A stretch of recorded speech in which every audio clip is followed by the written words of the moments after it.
Welcome to Lecture 7. Lecture 7 is going to be online. We'll work through. Probably be a little shorter than our class time, but that's because there's no interaction with that, and I'll probably move a little bit faster. So, lab today, we're going to do the disadvantages of bad freestall or bad stalls. Bring your thinking caps for that. Also, dress. We'll go out. It's a reasonably warm day. We'll go through and talk about all the things we've learned in the context of Marsville Dairy. So, feeding spaces, water spaces, stalls, maternity, calves, heifers, all that stuff. So today, covering everything today, lecture will be recorded, posted on Blackboard. So if you're reading this, I was successful. The time assignment is due up on Blackboard, and we'll do lab at 3 o'clock today.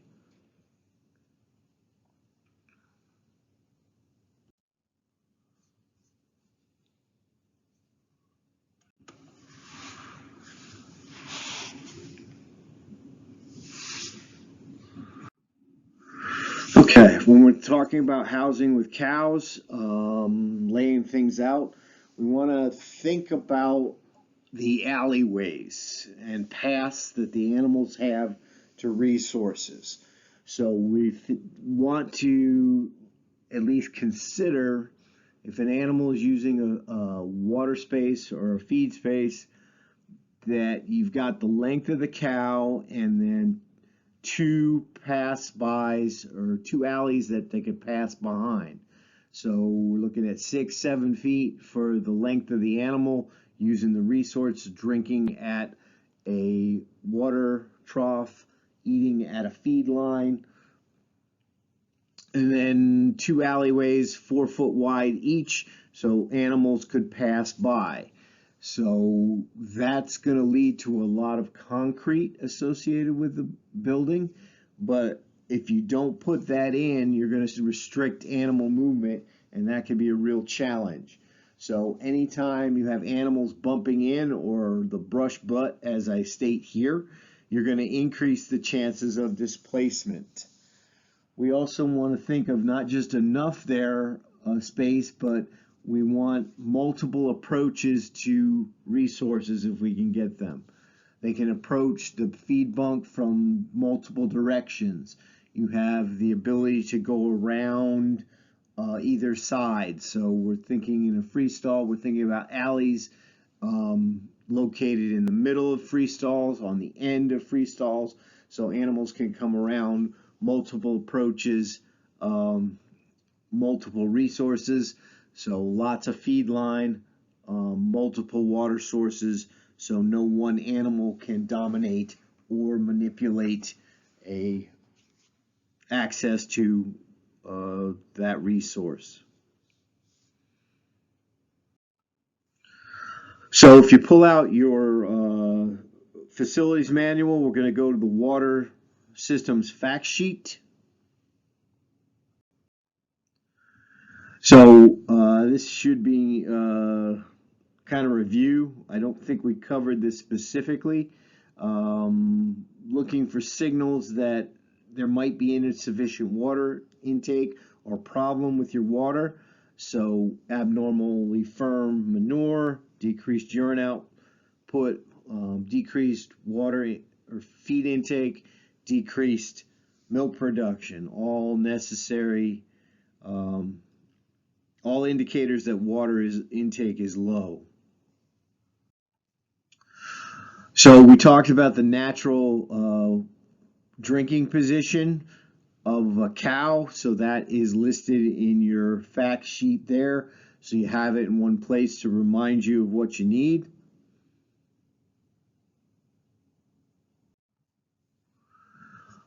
We talked about water systems, what you're going to need. So, and the difference between, this is consumption requirements by animals. So fresh, clean water in adequate volume to meet the requirements. Cows should be able to drink comfortably in a semi-natural position, certainly able to intake water in a natural position. If the animals have to fight for water, they're going to lower their consumption. So we've been through this already on that fact sheet. If we need to increase water intake, we're going to add sources. We're going to increase pressure and flow rate in the line. We're also going to increase the frequency of cleaning. Calves, we went through this, talking about fresh, ample water. It's not a lot for a calf, especially starting out. But as we get to a month or two of age, we want to get a couple gallons in those animals, especially in the summer months. We talked about the separation of water and feed to prevent the cross-contamination. So either a physical distance between those two resources or a divider in some way. The animal has to take their head out and move before it can get to the next one. So water system for animals in pens, water system for tie stalls. We've talked about all these things. They were summarized in the last lecture, but we have all the details that are listed here. How many inches, number of water sources, so at least 2 inches per animal, multiple water sources, multiple access points or access directions for cows and pens, with the tie stalls, making sure things get cleaned, making sure that we don't have obstruction to movement, making sure the animals have access, and when they do, they don't have to fight for water therein. The challenge is water there. So here's a checklist to kind of run through. Water system for calves. What do you got? Is water provided? That's a big thing. Yes and no. And then if it is provided to those calves, what are you looking for? So, and again, any red answer leads to some sort of adjustment, some sort of recommendation that the farmer could use, or adjustment that the producer could make. So cattle in pens, again, looking for the recommended in green. The answers in red are less preferred, usually lead to a recommendation of some sort of change or an adjustment. This is, again, these sheets are meant to, the feed company goes through, looks at the worksheet, and then can sit down and talk with the producer. Here's what we would recommend you do. Especially at the bottom of the page, they got the spot for writing what the changes that they recommend. So cattle and pens. Cattle and pens continued. So all those things we talked about moving through. We can add to that, is the water clean? Does the cow have to wait to drink? There have been a number of situations. I've been out on farms where cows are waiting. And again, if they have to fight for it, if they wait for it, they may say, I'll get it later. And they end up drinking less. So some things to consider related to space, relating to access. Again, you're looking for the green, not the red. So things in tie stalls, basically walking through all the different spaces or questions or recommendations that we associate with those tie stalls. Looking for green. Reds, we usually come up with some sort of recommendation for an adjustment.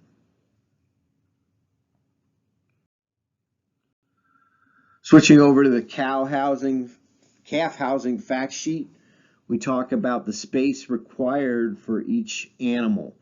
I tend to think of a standard sheet of plywood, 4 by 8. So that leads to 32 square feet.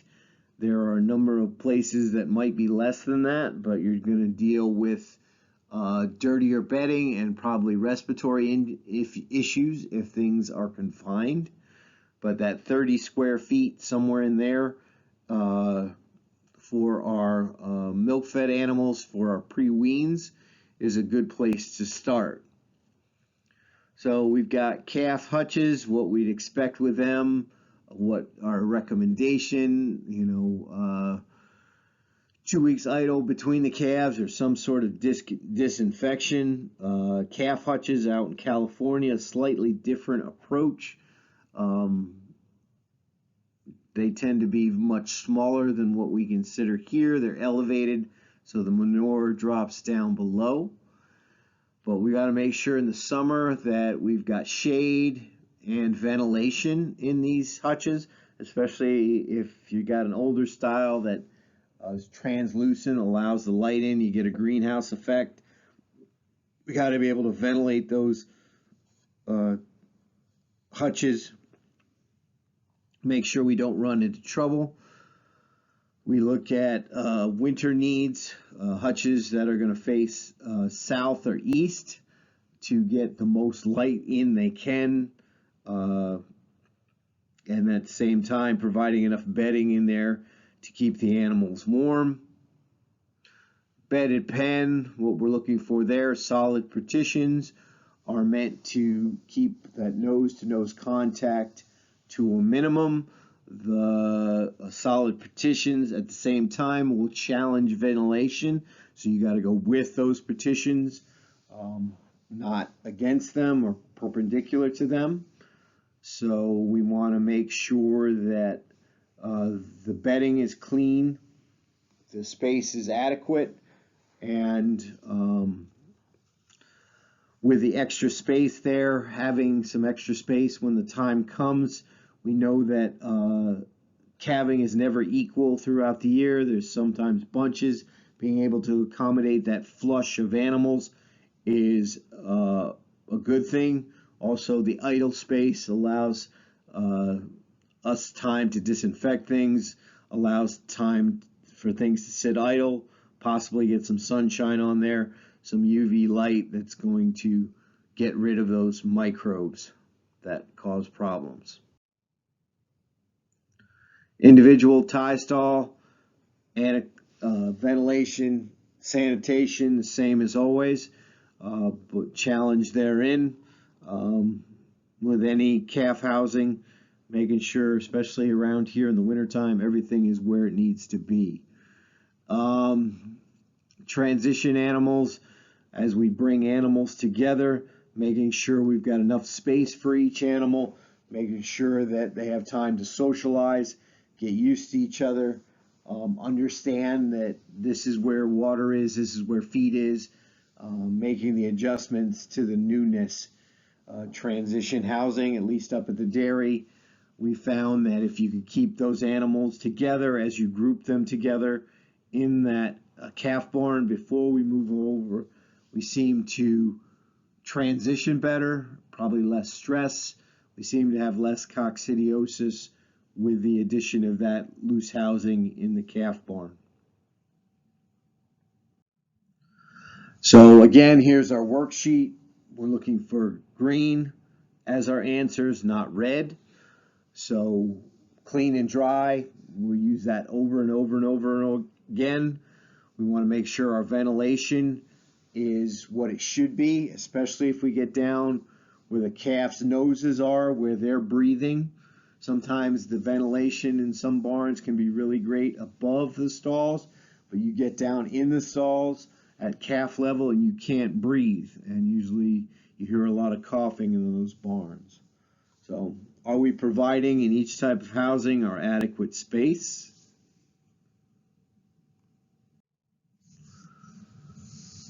We're looking at our transition of our heifer groups, making sure that we've got them the right size.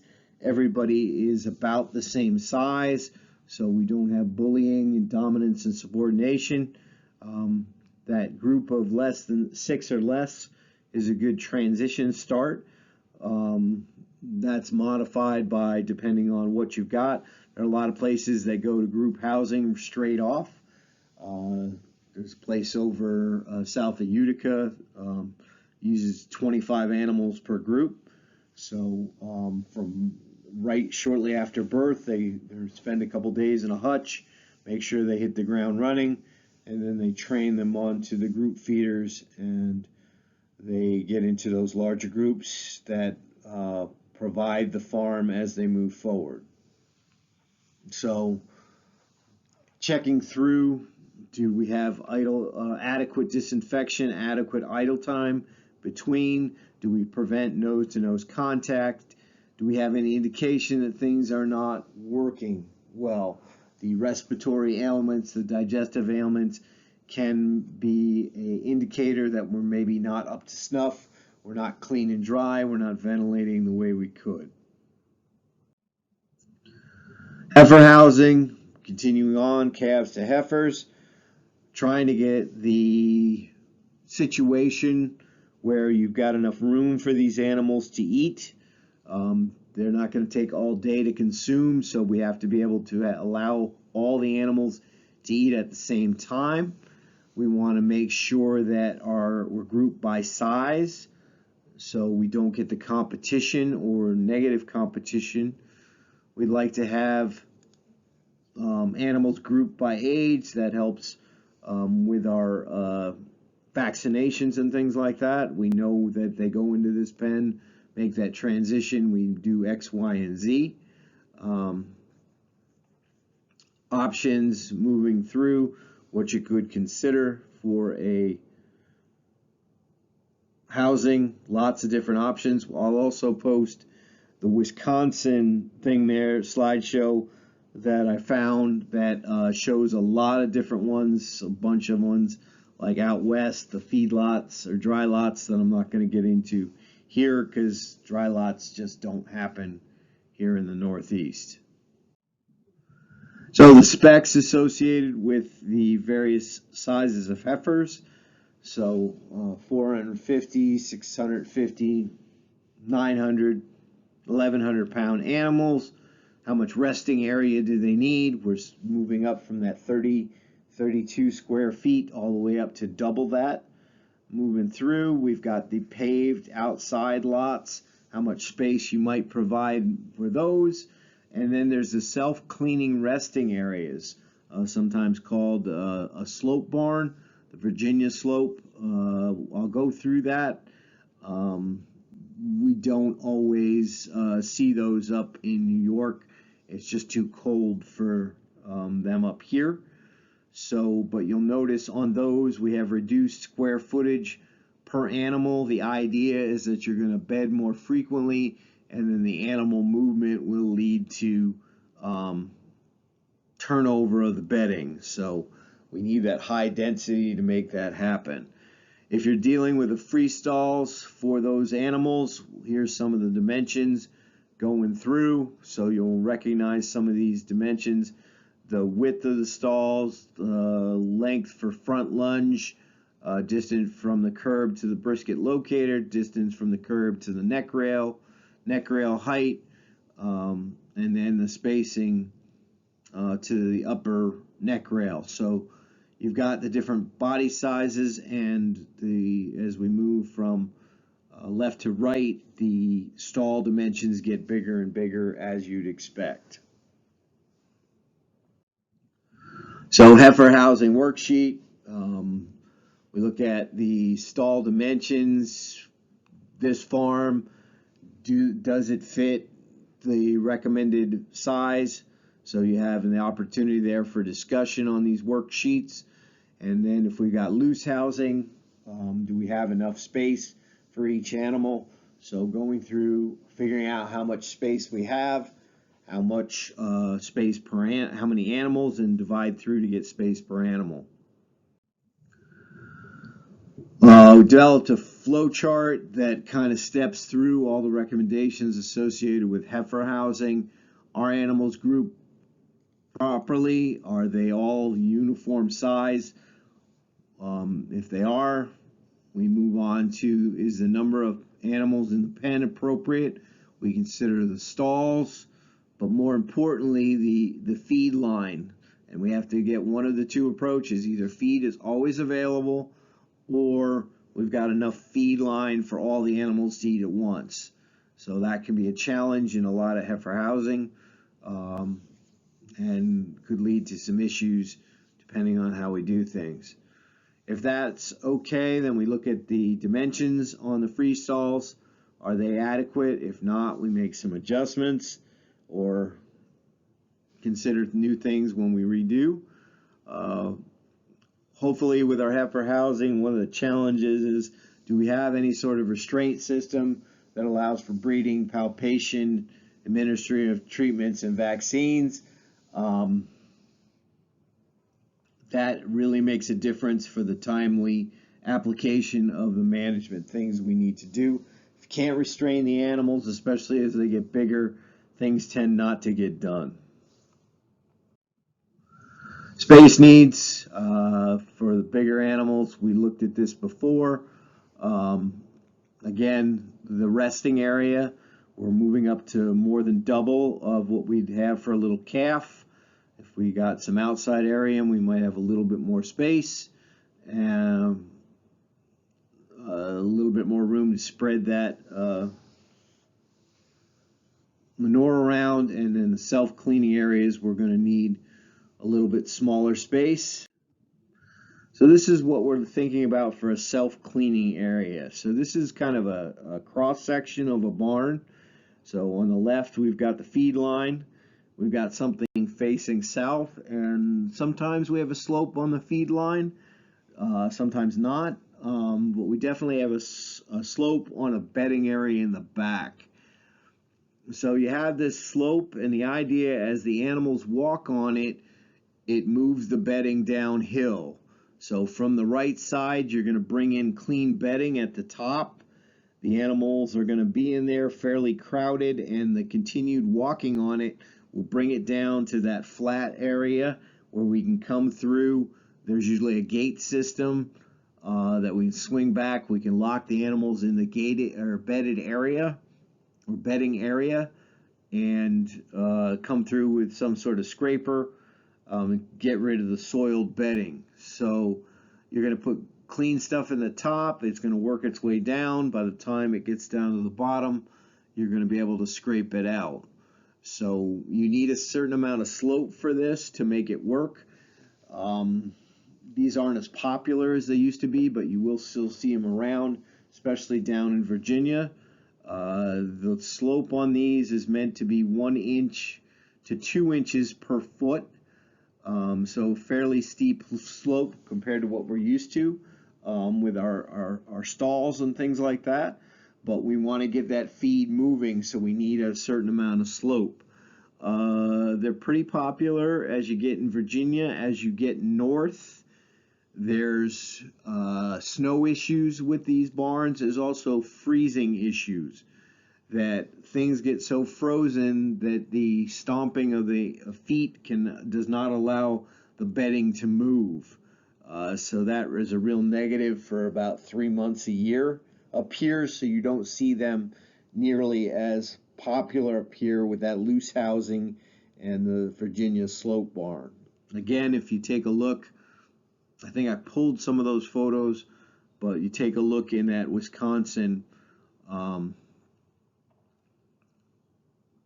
slideshow, you'll see this is one of the options, much less aggressive slope than is associated with the Virginia slope barn. So if you take a close look, there's a definite slope from front to back on this one. Self-cleaning, you can see the gates. You lock the animals back. You come through and you, in theory, scrape the dirtier material out. You can see up top there's an opportunity to put the clean bedding in the top. The animals work it down, higher density, walk it down. Gravity takes the work. Again, they're difficult in the colder climates to make work. So an overhead view of those self-cleaning things there. You've got a gate for each one that runs from the feed line.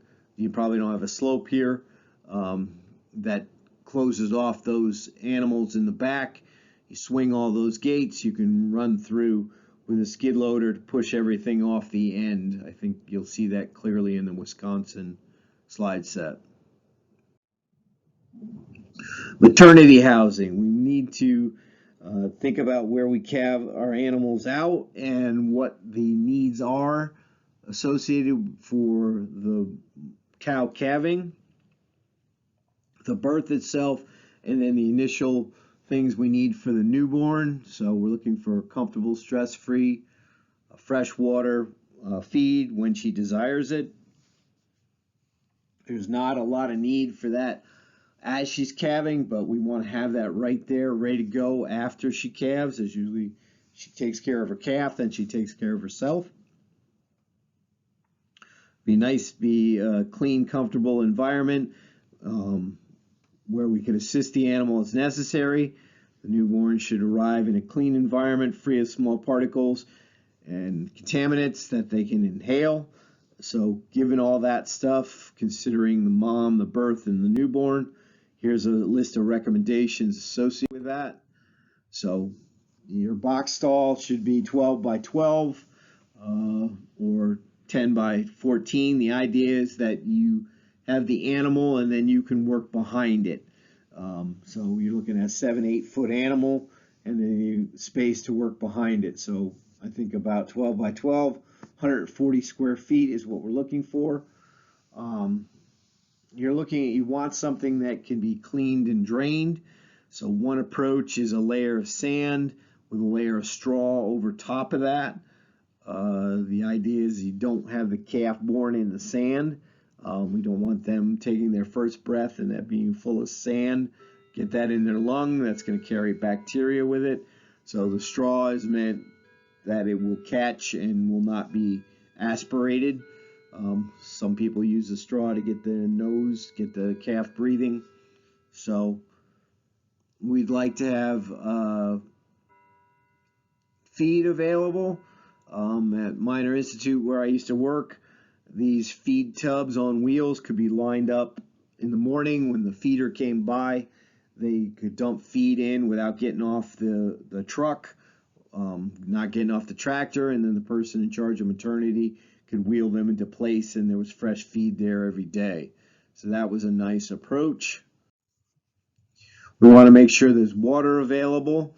We'd like to have some sort of ability to restrain animals, stanchions, head gates, something that allows the restraining of the animal for treatment, for checking the birth, for helping with the birth. We need something to help. The more we can do by one person, the more likely it is to get done in a timely fashion. The more people involved, the more people holding that animal, the less likely it is to get done on time.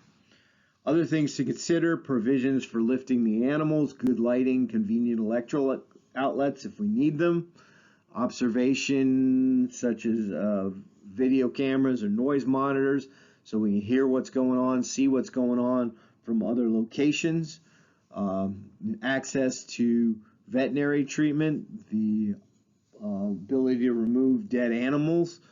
Getting in there and removing a large animal is important. Access to cleaning pens. The easier it is to clean pens, the more likely it is for them to get done. We want to make sure things are clean between calvings. So pens, easy access for cleaning. We can get the skid loaders in there in these arrangements. The pens on the right, we're shoveling things out, forking things out to a center alley, and then can come through, pick that up with a skid loader. So here's our worksheet. Again, we're looking for things in green, not in red. So going through that list of things on our fact sheet, what are we looking for?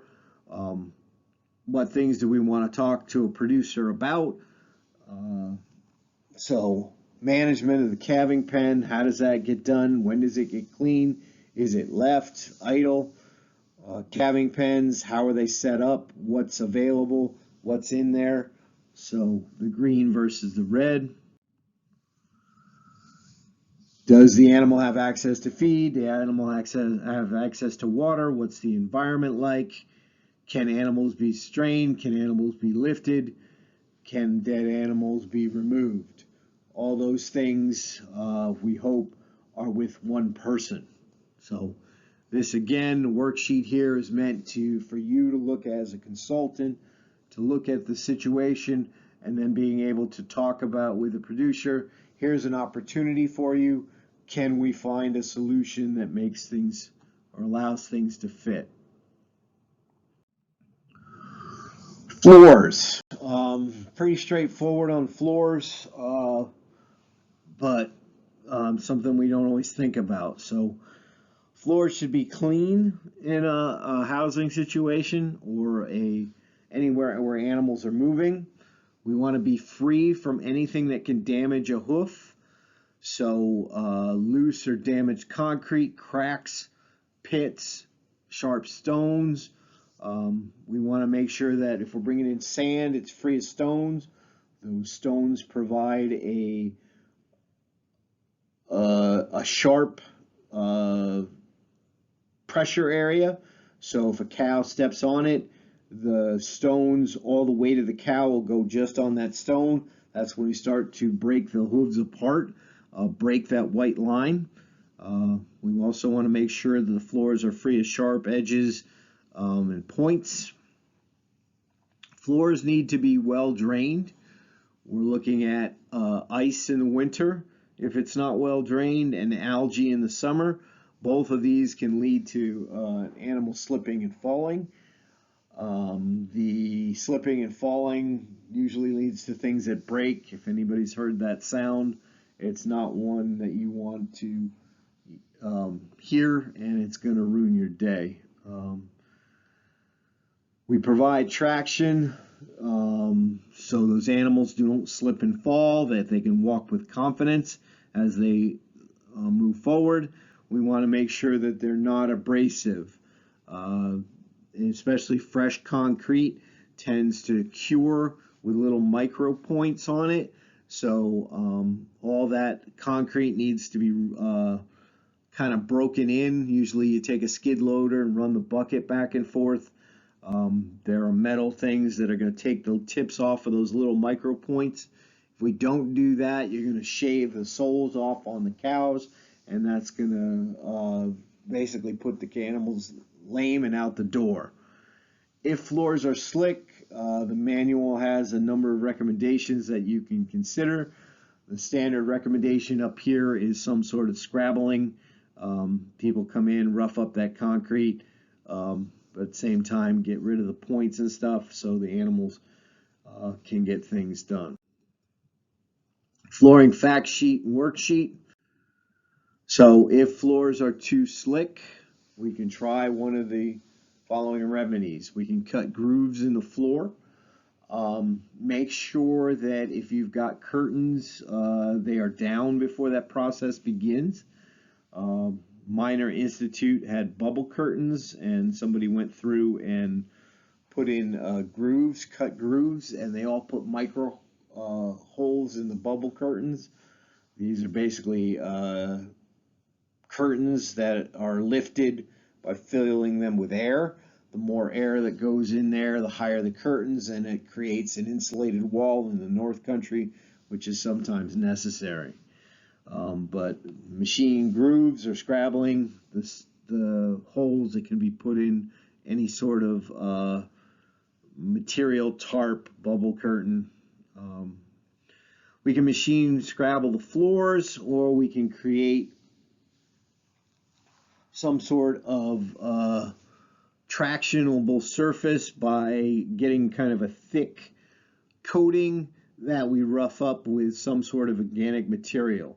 So sawdust, cornmeal, something in there we press into the stuff. So as it cures, the surface is not smooth, it's roughed up, and then the organic material will fall out over time, leaving spaces.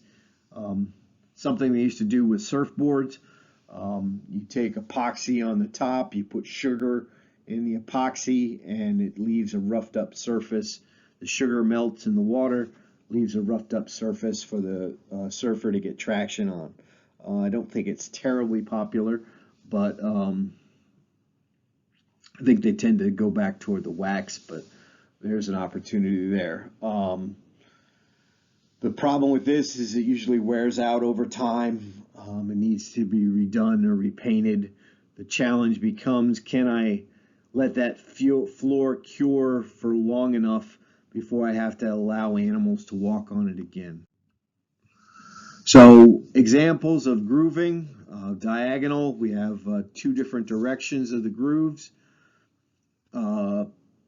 Parallel, we want the grooving, if we have a choice, we want the grooving to go with the direction of movement with the animal. It's easier to get done running long lengths as opposed to going crosswise. You get more done per hour.